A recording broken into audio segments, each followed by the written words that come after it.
Wander Wealthy Podcast, episode 246. Hi, friend. Welcome back to another episode of the Wander Wealthy Podcast. If you're brand new to the show, hello, my name is Tess Wicks. I'm the founder of Wander Wealthy, host of this wonderful podcast, and financial coach turned business coach for all my fellow new, seasoned, and even aspiring money coaches, financial coaches, and wealth coaches of the world. It's so great to have you here. We're talking about a topic that I hear all the time and I think holds so many of us back. And it's a little bit broad, but I wanted to just share some insight, share some advice, share some things to consider when you feel yourself standing in your own way because you are kind of frozen in fear of what other people think about you wanting to be a money coach, or you feeling like you know what you're talking about when it comes to finances, or you being scared of the judgment of others when you kind of share your opinion on a topic that might relate to your business. Of course, this could obviously be pulled into other aspects of life. It's not just about your business, but I find, as we here on the show really talk about businesses, building businesses, what gets in our way, how we sometimes self-sabotage, or, really what I see in the world and amongst my clients, be future, current, and even past clients, where I see them, oftentimes stopping or giving up or, feeling like failures is around this fear that so many of us have. That's, what are other people going to think, right? What are they going to think about me? And what are they going to think about me having a money coaching business? So it's a big kind of question to tackle, but I hope that I can offer some insight because I was you. I was totally you. And it gets easier. I can say that. It really, really does. And I want to give you that hope. And I think it's really kind of like a ripping off of the Band-Aid situation where after a period of time where you just do the things and decide like, I just don't care. I'm going to do it because I want this so badly. Then it comes a point of time where you realize that either the people that you thought were judging you or cared so much about it actually don't, and maybe they even admire you, or B, that the people who judge you and, care so much about what you're doing, you might actually be able to have that conversation and say like, hey, this is important to me and this is how I feel. And if they love you, they will understand where you're coming from. And if you thought they love you, but they still choose to continue to judge and talk about it or tell you what they think, and it's not always good, then that's a good sign that maybe they're not the best kind of person to have in your life. So that was like my TLDR, which stands for too long didn't read. And I have learned that people use that more and more these days. But that was my TLDR of the rest of this episode. But I just got on it. I just kind of went into it. So if all you have is 5 minutes to learn about how to stop caring what people think about you or your financial coaching business, then you're good to go. You may go on your merry way. But we're going to dig into it a little bit more today because I think there are a couple other nuggets that we absolutely can talk about and I think might also be beneficial to just consider. So now, of course, before we dive in, we got to talk about this week's sponsor, which is the Wealthy Coach Blueprint.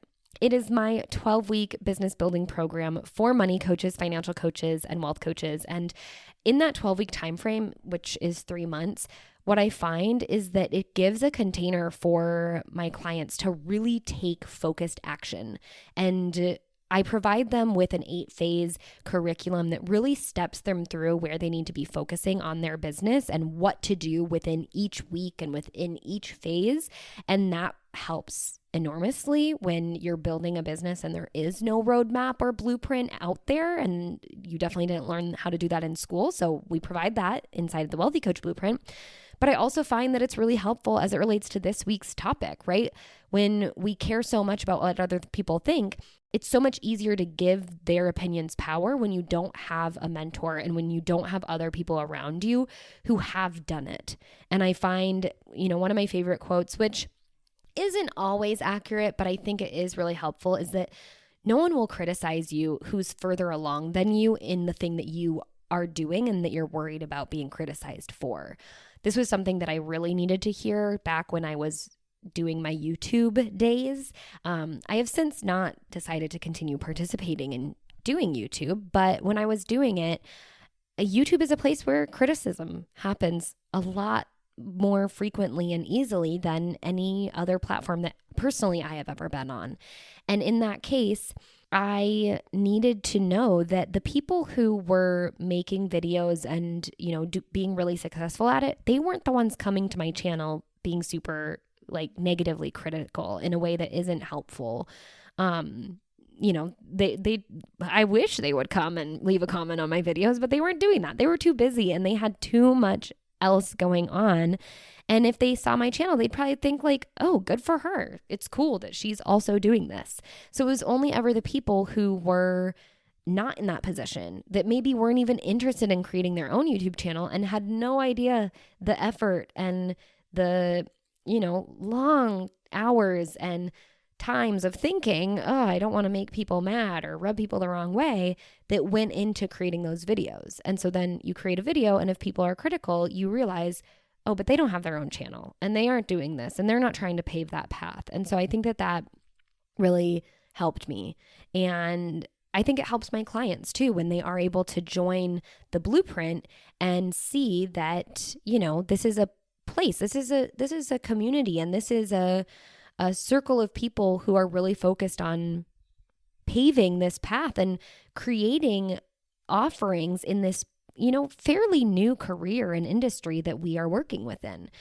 And a lot of people aren't going to understand that, but even more so, the people who are further along than you in the path that you want to be, on, they will never turn around and criticize you for doing what you're doing. So that's what I find is also very helpful within the blueprint when you do invest in a mentor who's been there and who's gone through that as well, is that when you have that 3-month container to work within, you also kind of are forced to drop what other people think, because now the pedal's to the metal and you got to make it happen. And you quickly realize and you gain that perspective that, I have a support system. It's just not the people who I'm really worried about, because the people I'm worried about what they think, they aren't trying to do this and they have no idea what it takes or what it's like.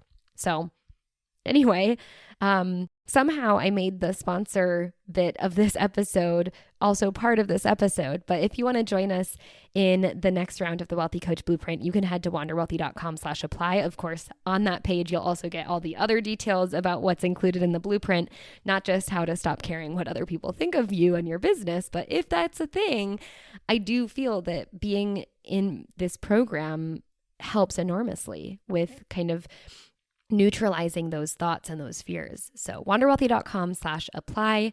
There is an application process. And for our next round of enrollment, I will just be reaching out to you personally. I'm going to be doing enrollment a little bit differently, and I'm excited to connect with you. So just fill out the application. There's no obligation, but it's just a way for us to connect, get to know each other, and then see if the blueprint is the best next step for you. So wanderwealthy.com/apply. All right. On to the topic, which we've already kind of talked about quite extensively. I think it's important for me to make this disclaimer that although I don't think it's necessary for us to have this fear of what people think, there is a place for criticism as long as it's healthy. And it's still really hard to take, right? It's still hard to hear if people have constructive criticism when you might take it the wrong way, right? But I'm not saying that criticism is bad. And I'm not saying that you should not care what people think in general and choose to ignore kind of common sense and common courtesy and just say whatever you want and not be held accountable for being, potentially problematic. And I would assume that if you're here and you're listening and you're part of this world of trying to make the world a better place in the financial aspect, you're also invested in, doing the work and not trying to be problematic. But I think it's important that I just say, like, I'm not trying to create a kind of army of financial coaches who are like, I don't care what people think of me ever. But in terms of what I know to be true of the people that I work with and the aspiring coaches that I know so badly want to help others, is I know that they have nothing to worry about. I know that what they have to offer is wonderful, and they should absolutely be, promoting themselves and promoting their expertise and their experience. And yet they are severely held back by what people think, when I don't think that needs to be a worry. So what I'm trying to say with this disclaimer is that be a good person. And if you're being a good person and you're being mindful of the things that you're saying and what you're putting out there, then this disclaimer probably doesn't apply to you. What I hope, this podcast episode does for others is that for those who are just afraid to be themselves and, make an active effort to be a good person, but also want to build their business, but are terrified of, just judgments that really hold no weight, but still terrified of that, then this is for you, because I unfortunately so understand that feeling of being worried about what others will think about you starting a business. And, maybe it's because you're worried what old classmates or fellow colleagues will think of you when you want to help others with their money. Or you might be making up scenarios in your mind where you can just picture them saying to their friends, like, who does he or who does she think they are to be helping others with their money, right? Or maybe you're worried how you'll come off or be perceived if you start to sell your services using social media. Oftentimes, I find that we can get so wrapped up in our thoughts about what other people are thinking that we forget about the reason we're doing this in the first place. We forget about the people who actually need us and the people we're actually here to help. And we put way more power and weight into the opinions of people who probably wouldn't even be our ideal clients in the first place. Like your colleagues or your old classmates, would they even hire you? And do you even want to work with them? Or are you just afraid of what they think, and therefore you're covering up your microphone and keeping yourself quiet and not seen or heard for the people who actually need your help, right? And then I think what happens is that we just forget about why we're even worried about other people's thoughts in the first place. It's wild. It's the paradox of being a service-based business owner and entrepreneur and having to, make yourself seen and visible online, but then with this fear of like, oh, I'm still connected to family members that aren't going to understand this whatsoever, or classmates from college or high school still follow me, and I don't want them to see this. And it's interesting, but it's something that we can absolutely work through. So let's talk about, some of my kind of questions for you and tips and just things to consider. So number one is, who do you have in mind when you think of others judging, criticizing, or having a problem with you? Specifically as it relates to, I guess in the context of this episode and my business, is as it relates to you and having your own business. And then I want you to consider or ask yourself, are they really your ideal client? Just like I said, my fears were always, what are the people that I went to college with going to think about this? Or what are the people that I grew up around going to think? And, they're probably going to have an opinion about me doing this work because they know my background and they know things, and I don't want them to come out of the woodwork. Or, what is my family going to think about me wanting to start my own business? And maybe they're going to have an opinion even though they've never started an online coaching business. I don't think I know anyone related to me with something like that, but they might have an opinion, and that's scary. And then I have to think, oh, wait, none of these people are my ideal clients. And I certainly wouldn't want to work with any of them, especially if they're going to have thoughts. Now, the good, awesome, beautiful thing is, through my small steps of courage of putting myself out there, some of them became my ideal clients. And what had happened is then they became my raving fans and they referred me to others. And that's a really beautiful thing. But I would have never been able to wrap my mind around that when I was first starting. But I want you to know that that's the beauty that can happen when you're sometimes so worried about what others will think. But what you really need to remember is like, are these people your ideal clients? Most likely they aren't. And that's a good indicator of why we need to stop caring about what they think about what it is that you're offering and doing in this world. Again, under the guise that you're doing the right thing, you're doing good things, and you're just purely worried about what they'll think for whatever reason, right? The second thing is also the question of like, do they put money in your bank account? And most likely they don't, right? If they're not your ideal clients, they're probably not paying you. Now, I know that there's potentially the situation where you're worried about your colleague or maybe your boss and what they think. And that is a scenario where they put money in your bank account. But that's also an opportunity for you to either have a healthy conversation about sharing where you're coming from and really getting on the same page with them. And also remembering that at the end of the day, like, they can care about you in the context of your work that you do for them. But you are not their coach, and they are not paying for your business and the offerings that you have from your business. And that is an entirely different thing. Now, I've worked with clients who do get a little bit nervous about, putting themselves out there because they're worried that their boss might find out, and that might be poorly reflected on their actual 9-to-5 career. And that's, again, something where I would actually invite you to have that healthy conversation, or even just test the waters in any way that you can to see what the reaction might be. But with the filter of knowing that if they give you some advice of like, that's never going to work out, that doesn't apply to you. They're just reflecting their own insecurities around building a business, and also the fact that they're probably like butthurt that they want you to continue working for them. They don't want you to go out and build a successful business and then leave them. But that's on them. Like, that's their own kind of fear and insecurity showing through. So it's having that conversation, but keeping it healthy with having your own boundaries and filters in place to know that this conversation is purely for in case the opportunity exists for us to get on the same page and move on from there, so that they know. Like, sometimes it helps for you to just let people know, like, hey, I'm gonna be talking about this now. And if that's not cool with you, or if you don't like it, or if you don't have anything nice to say, please find the exit, right? And obviously you can't say that to your boss, but I kind of said that more generally. But with your boss, it's still sometimes good to kind of rip that Band-Aid off and have that conversation just to gauge where they're at, instead of assuming what they're thinking, right? Like, why do we care about what other people think when we don't know if that's actually what they think?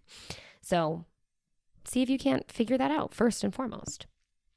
The next thing is under kind of considering who you have a fear or who you're worried about is judging, criticizing, or having a problem with you, is to understand if we've actually heard them be judgmental or critical about you or anyone else trying to do something similar.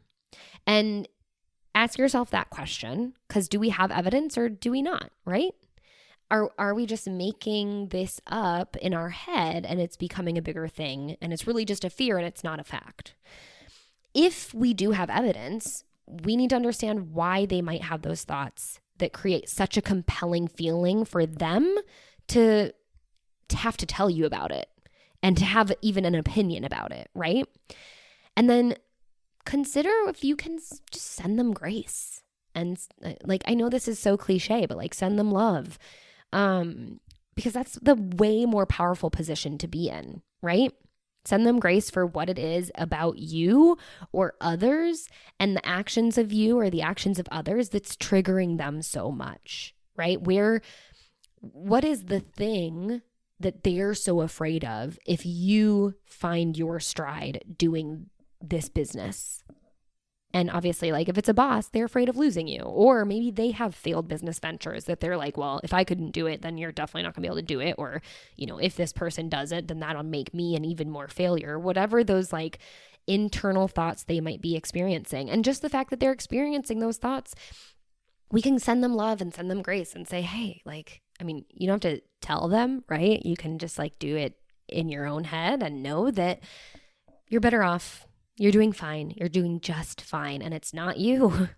It's on them and what they're triggered by and your success and even your bravery to want to do this thing. So often when someone is critical or judgmental about something you're doing to advance yourself, your life, your career, or even just change things up in your life, it's actually going against every comfort for them. And it's understandable that they don't like that because like that's not what they expect from you. And that's also not what they expect from them in their future. Or maybe they've tried it and failed, like I said. But that doesn't mean you should play small to keep them comfortable, right? Oh, that's gross. Us playing small to keep someone else comfortable? No, thank you. Pass on that. Okay, so the first thing is really just to consider like, who are we so afraid of when it comes to being someone criticizing, judging, or having a problem with us? And how can we get to the root of that? The second thing, which I think is quite interesting, but I had to swallow this pill and recognize it, is to audit your own thoughts. Do you find that you are being critical or judgmental of others? I know I do. Sometimes I get into that. And again, what's funny is just like I said, usually what you're afraid of, or if someone actually does actively have a problem with you, it's not actually about you, it's about them. My criticism and my judgments aren't about the person I'm criticizing or judging. They're about me, right? Even if I'm looking at someone and I'm going, oh my gosh, I could do that way better, right? It's not actually that they're, doing it wrong or doing it not as good as I think I could do it. It's that they're doing it and I'm not. And that bothers me because I could be doing it, but I'm not. And I need to explore that.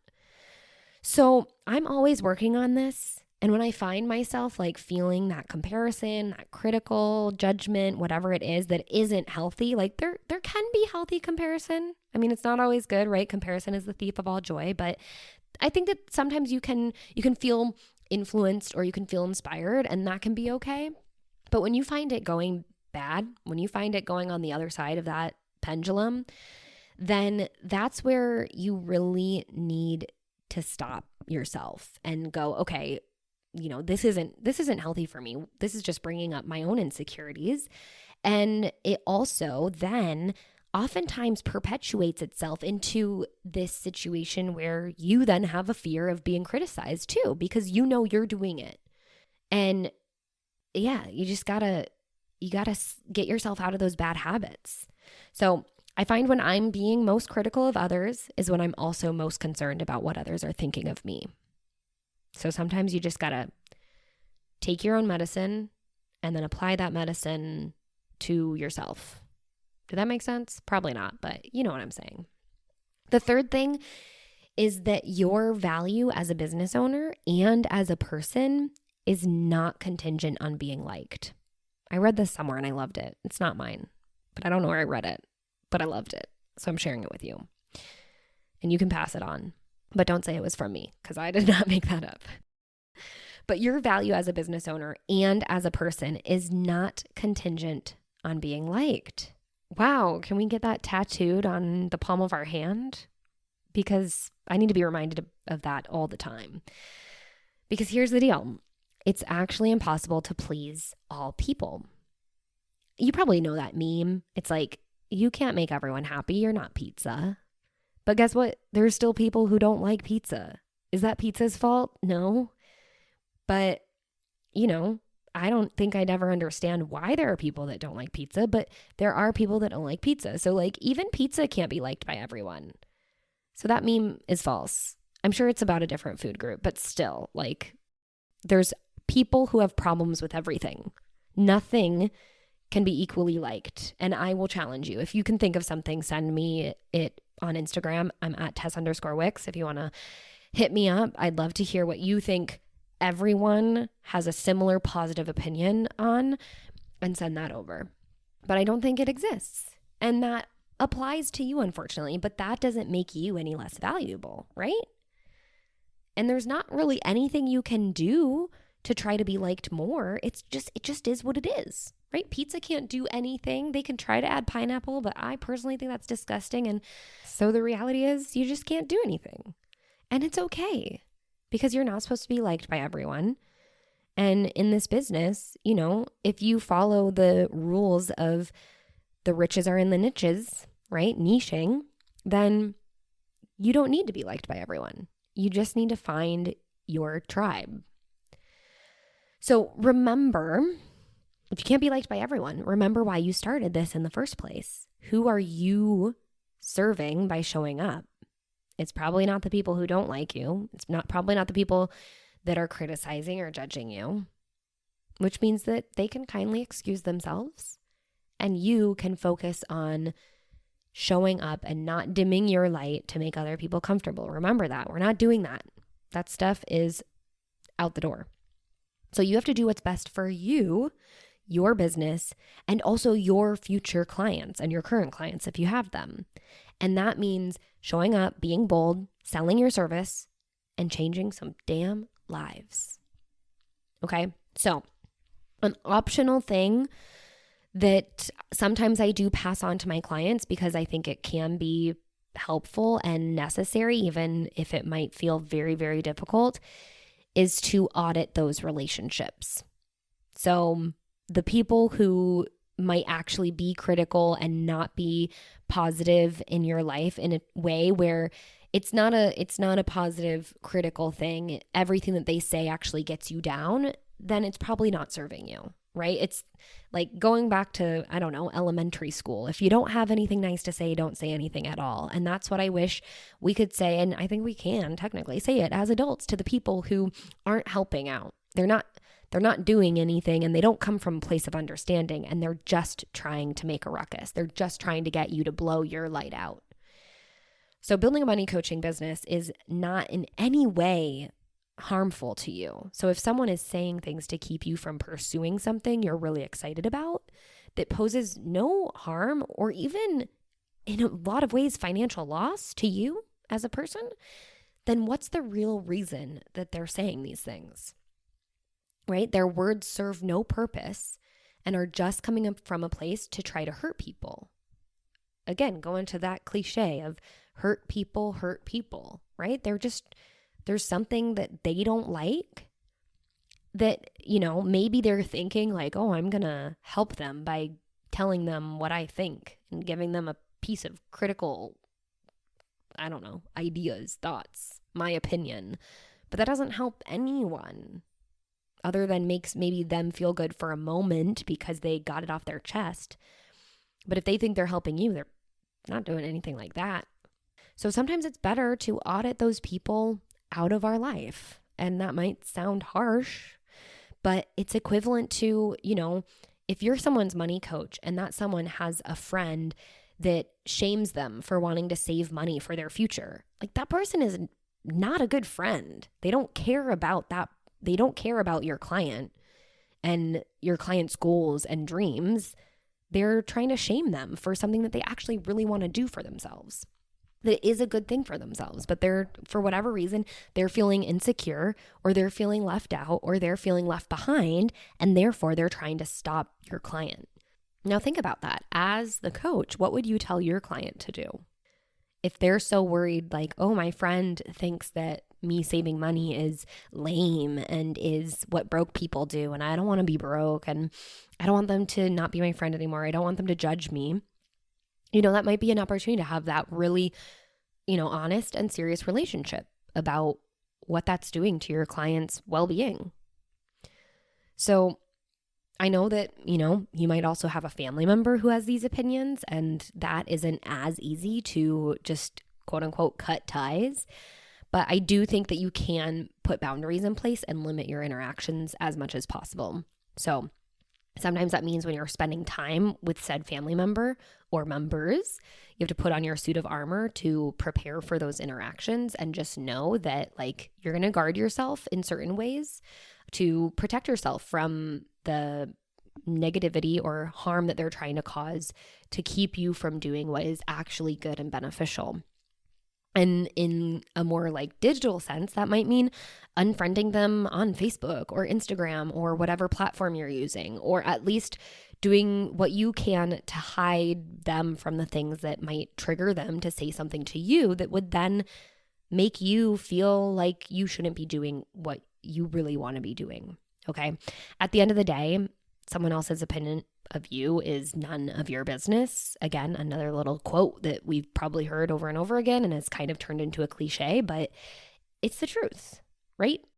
It's none of your business to be criticized by someone who is only doing that because they don't want you to build your business. It's none of your business, right? I know it feels like it.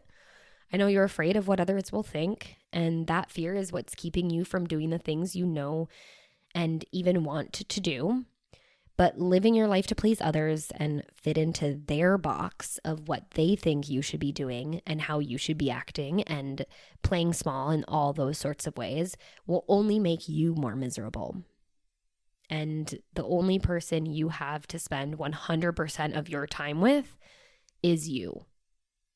And the only thing you spend, 80% of your life doing is the work that you're doing. And sometimes that doesn't actually mean like a job or a business, right? But it's like, how are you spending your time and are you enjoying it? And if someone else is determining how you spend your time, but that doesn't make you happy, then we got some work to do. And re-listen to this episode and remember that like, this is your life. Make some decisions. They're not always going to be easy decisions. It's going to take courage, but it will get better. It will get easier. Okay. So take care of that person however you need to. This is not like a Liam Neeson sort of take care of that person kind of thing. Don't do that, but take care of that person, take care of that relationship in a way that will protect you. And sometimes people are afraid of even what strangers will think. And obviously you can take them through this whole kind of questioning exercise, them being strangers, like having them in mind, take them through this questioning exercise. But we're also going to be talking in a couple weeks about the fear of visibility and being visible online because, as much as there's caring about what people will think, oftentimes we have specific people in mind, but there's also a big fear of being visible and being seen and utilizing the internet and social media to put yourself out there and make your business a reality, your business dreams a reality. And that takes another kind of level and layer to this where visibility can come with another kind of subset of fears. So we're going to chat about that in a couple weeks. But for now, consider all of these things and we'll just build off of it.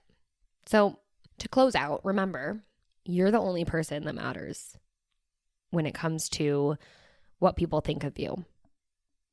The maybe other ones would be like your ideal clients because they're the ones that are putting money in your wallet. And if you have a great mentor who's been there and who can help provide actually helpful feedback that isn't just negatively critical, then obviously that could be helpful too. But everyone else's opinions of you are none of your business because it has nothing to do with your business. So hopefully this was helpful and you're able to take some nuggets of it and apply it to your life. I'd love to hear what you thought, or if you have more ideas or anything else that you're working on and working through, even things that you're finding that are kind of standing in the way of you building your business that might be less tangible and a little bit more something that's hard to explain. Try to explain it over on Instagram in my inbox. I would love to kind of help you workshop this and think through this and maybe even create a podcast episode for others because I'm sure they're dealing with it as well. So head over to Instagram, look me up. I'm at Tess_Wicks and shoot me a message. I promise you it's totally normal, totally cool. I get messages all the time and I love to hear from you. So that's a wrap.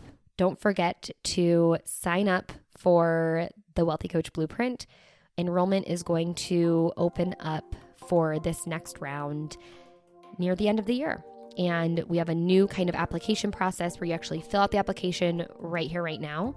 And then we're going to have a discussion together to find out if it's a good fit for you to take those next steps. So wanderwealthy.com/apply. And if you want to check out this week's show notes, head to wanderwealthypodcast.com.